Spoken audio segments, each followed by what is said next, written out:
The house was quiet that afternoon, a stillness so deep it settled into my bones. I stood at the window, watching the last of the golden sunlight filter through the trees, casting long shadows across the yard. It had been a long time since I'd felt this kind of calm, the kind that makes you question if everything is truly as it should be. Evelyn had come home for the weekend, her first visit since starting her new job in the city. She'd always been busy, often staying away for long stretches, but this time, something felt different. There was a strange energy between us, subtle but undeniable, hovering just beneath the surface of our conversations. I couldn't pinpoint it, but it lingered like the faint scent of rain before a storm. I tried to shake it off, turning my attention to the kitchen where I was preparing her favorite meal, spaghetti and meatballs, just like when she was younger. The familiarity of it brought a small smile to my face, a reminder of simpler times when our relationship was untouched by the complexities of growing up. But the moment didn't last. As I stirred the sauce, I heard her footsteps in the hallway. She entered the kitchen, her presence filling the room in a way that caught me off guard. She smiled, but there was something in her eyes, a flicker of something I wasn't ready to confront. "Smells good, Mom," she said, leaning against the counter. I nodded, keeping my hands busy. "Just like old times," I replied, my voice more strained than I intended. She chuckled softly, but the silence that followed carried a weight we both felt but didn't acknowledge. "Do you remember when we used to cook together?" she asked suddenly, her tone lighter, as if trying to pull us back to safer ground. I smiled, grateful for the shift. "Of course. You were always in charge of the meatballs." She laughed, and for a moment, the heaviness lifted. We were just a mother and daughter reminiscing about the past. But as we sat down to dinner, that strange energy crept back. It was subtle, the way her eyes held mine a little too long, the way she leaned in just a bit too close when reaching for the bread. I tried to ignore it, convincing myself it was nothing, just my mind playing tricks. After all, she was my daughter, my Evelyn. There was nothing to worry about. Then, just as we finished dinner, she said something that stopped me cold. "I've missed this," she said, her voice low and serious. "I've missed being home with you." There was a weight behind her words that made my heart race. I forced a smile, trying to keep the mood light. "I've missed you too, sweetie. It's been too long." But I didn't know how to feel. There was an unease stirring inside me when I couldn't explain. It wasn't just her words, but the way she said them, the way she looked at me, intense, focused, almost longing. It sent a shiver down my spine, though I quickly pushed the thought away. We decided to watch a movie together, hoping it would ease the tension. But as the night wore on, I found myself stealing glances at her more often than I should have. She had changed so much, grown into a woman before my eyes, and yet there was something unsettling about the way she seemed to hover close, as if waiting for something unspoken to pass between us. I brushed it off, telling myself it was all in my head. We were just a mother and daughter spending time together. But as the movie ended and I stood to clear the dishes, I felt her gaze on me again, that same intense look from earlier. I couldn't help but wonder, had something changed between us, or was it just my imagination? The next morning, the house felt too quiet, as if the world itself was holding its breath. I lay in bed, staring at the ceiling, trying to push away the strange feelings from the night before, but they clung to me. The house felt heavier, like an invisible weight pressed down on everything. When I finally got up and went to the kitchen, Evelyn was already there, standing by the window, looking out at the garden with a mug of coffee in her hand. When she turned to me, her eyes were thoughtful, distant.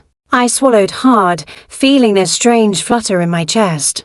This wasn't right. Something about the way she looked at me, calm but focused, made me uneasy. "Morning," I said, forcing a smile as I walked to the counter to make my own coffee. "Morning," she replied, her voice soft but firm. She didn't move, just stood there watching me. I could feel her gaze lingering, and it sent another shiver down my spine. We tried to keep the conversation light, talking about small things, her job, the weather, the garden, but the air between us felt thick, charged with something I couldn't name. Every time I looked at her, I saw not just my daughter but a woman, strong, confident, and something more. It was wrong, I knew that, but the feeling was there like a shadow creeping into my mind. We decided to go for a walk, hoping the fresh air would clear the tension. The trail near our house was familiar, a place we'd walked countless times when she was younger.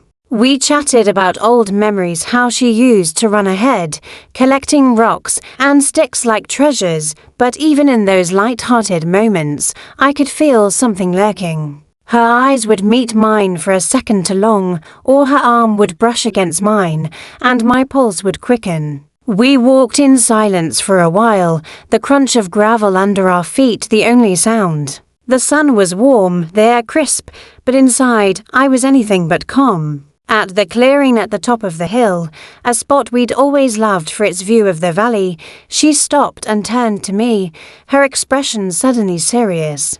"Mom," she said, her voice slow, "I need to talk to you." My heart raced. I knew what was coming, and I wasn't ready. "What is it?" I asked, trying to sound calm. She looked away, searching for words. "There's something I've been feeling, something I don't know how to explain." A lump formed in my throat. I wanted to tell her to stop, but the words wouldn't come. "I've been thinking about us," she continued, her voice barely a whisper, about how things have changed between us. The ground seemed to shift beneath me. This was the moment I'd feared. "I know it sounds crazy," she went on, her eyes locked on mine, "but I can't help it. I've tried to ignore it, but it's there, and it's not going away." I stood frozen, unable to speak. I wanted to tell her she was wrong, but the truth was, I wasn't sure anymore. The line between us had blurred, and I didn't know how to fix it. "Evelyn, stop," I finally managed, my voice trembling. "This isn't right. We can't feel like this." She took a step closer, her eyes pleading. "I know it's not right, but I don't know how to stop it." My heart ached as I saw the pain and confusion in her eyes. This wasn't something I'd ever prepared for. "We need to stop this now," I said, my voice firm but soft. "You're my daughter. I'm your mother. This can't happen." She looked away, her jaw clenched, conflict written across her face. "I know," she said, barely audible, "but it's so hard, Mom. I don't know how to make it go away." Tears stung my eyes, but I refused to let them fall. "We have to find a way," I said, my voice breaking. "We have to stop this before it goes too far." She didn't say anything, just stared out at the valley. The silence was heavy, filled with all we couldn't say. I wanted to comfort her, to tell her everything would be okay, but I couldn't. Not now, not with this invisible wall between us. After what felt like an eternity, she spoke, her voice hollow. "Maybe I should go back to the city. Give us some space." I nodded, though the thought of her leaving made my heart ache. "Maybe that's for the best," I said quietly. We walked back in silence, the tension thicker than ever. At home, I retreated to my bedroom, needing time to process. I could hear Evelyn downstairs, but I couldn't face her. Lying on my bed, my mind raced. How had we gotten here? How had something so pure become so complicated? I'd always prided myself on being a good mother, but now I wondered if I'd done something wrong. That night, I couldn't sleep, my mind replaying our conversation, haunted by the unresolved weight of it all. The next day, the house felt empty, though Evelyn was still there. We kept our distance, avoiding what we couldn't confront. But that evening, she came into the living room, her footsteps tentative. "Mom, can we talk?" she asked, her voice quiet. I nodded, putting down the magazine I wasn't reading. She sat beside me, too close for comfort, the air thickening. "I can't pretend nothing's changed," she said, her voice barely a whisper. "Something has, and I don't know what to do about it."